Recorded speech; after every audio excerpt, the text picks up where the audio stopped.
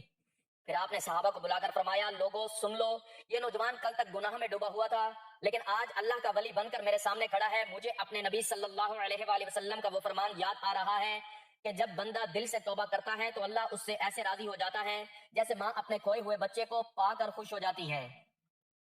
تم لوگوں کی شکل نہ دیکھو، تم دل کی حالت کو نہ جانتے ہو، اللہ نے جسے معاف کر دیا ہو تمہیں اس کے ماضی کو چھیڑنے کا کوئی حق نہیں، کیونکہ رب تعالیٰ جب گناہ چھپا دے تو بندے کو خاموشی اختیار کرنی چاہیے۔ وہ نوجوان حضرت عمر رضی اللہ تعالیٰ عنہ کے ہاتھوں پر پھوٹ پھوٹ کر رونے لگا، اس کے آنسوؤں نے اس کے دل کی میل صاف کر دی، اور وہ اس دن کے بعد راتوں کو سجدوں میں روتا اور دن میں روزہ رکھتا۔ لوگ اسے متقی کہتے، لیکن وہ کہتا میں گنہگار ہوں، لیکن اللہ کا رحیم ہونا ہی میری امید ہے۔ حضرت عمر رضی اللہ تعالیٰ عنہ نے اس کی مثال باقی جوانوں کو دی اور فرمایا، اگر کوئی گناہ سے پلٹ آئے تو ہم اسے گلے لگائیں گے، کیونکہ نبی پاک صلی اللہ علیہ وآلہ وسلم نے فرمایا، جو شخص ایک لمحے کے لیے بھی دل سے اللہ سے رجوع کرے، اللہ اسے معاف کر دیتا ہے اور جنت کا حقدار بنا دیتا ہے۔ تو ناظرین محترم، وقت کی نزاکت کو مد نظر رکھتے ہوئے چلتے ہیں آج کے عمل کی جانب، اور آپ کو بتاتے ہیں کہ آپ نے یہ بابرکت تسبیح کب، کہاں، کیسے اور کتنی تعداد میں پڑھنی ہے، کہ جو اللہ تعالیٰ کے تمام نبیوں کی لاڈلی تسبیح ہے، اور جس کے پڑھنے سے اللہ تعالیٰ انسان کی ایک نہیں بلکہ 1000 حاجتیں پوری فرما دیتا ہے، اس پر اپنا خاص کرم و فضل نازل فرماتا ہے، اس کو ہر مقصد میں کامیابی عطا کرتا ہے، کیونکہ یہ تسبیح اللہ تعالیٰ کی وحدانیت کا اقرار کرتی ہے۔ جو انسان اللہ تعالیٰ کی ذات کے ساتھ کسی کو شریک نہ ٹھہرائے، اللہ تعالیٰ اس کو معاف فرما دیتا ہے۔ اللہ تعالیٰ خود فرماتا ہے کہ اے انسان، اگر تو زمین سے آسمان تک گناہ میرے پاس لے کر آ، بشرط یہ کہ تو نے میرے ساتھ کسی کو شریک نہ ٹھہرایا ہو، تو میں تجھے بخش دوں گا۔ تو ناظرین محترم، آپ اس تسبیح کو کسی بھی وقت پڑھ سکتے ہیں، اس میں وقت کی کوئی قید نہیں، جگہ کی کوئی قید نہیں، آپ کو جب جہاں جیسے وقت مل جائے آپ اس تسبیح کو پڑھ سکتے ہیں۔ آپ اس کو کسی نماز کے بعد پڑھنا چاہیں تو بھی پڑھ سکتے ہیں، فجر، ظہر، عصر، مغرب، عشاء، کسی بھی نماز کے بعد آپ اس کو پڑھنا چاہیں تو یہ افضل عمل ہے۔ اگر آپ کسی نماز کے بعد نہیں پڑھ سکتے تو آپ چلتے پھرتے، اٹھتے بیٹھتے کہیں بھی اس تسبیح کو پڑھ سکتے ہیں، لیکن اس کے لیے ایک ہی شرط ہے کہ آپ نے باوضو حالت میں اس تسبیح کو اللہ تعالیٰ کی ذات پر مکمل یقین اور بھروسہ کرتے ہوئے پڑھنا ہے۔ باوضو ہو کر آپ نے سب سے پہلے حضور پاک صلی اللہ علیہ وآلہ وسلم کے ذات اقدس پر درود پاک کا نذرانہ پیش کرنا ہے۔ ثواب کے طور پر ایک مرتبہ میرے ساتھ بھی درود پاک پڑھ لیں۔ اللہم صلی علی محمد وعلی آل محمد کما صلیت علی ابراہیم وعلی آل ابراہیم انک حمید مجید۔ اللہم بارک علی محمد وعلی آل محمد کما بارکت علی ابراہیم وعلی آل ابراہیم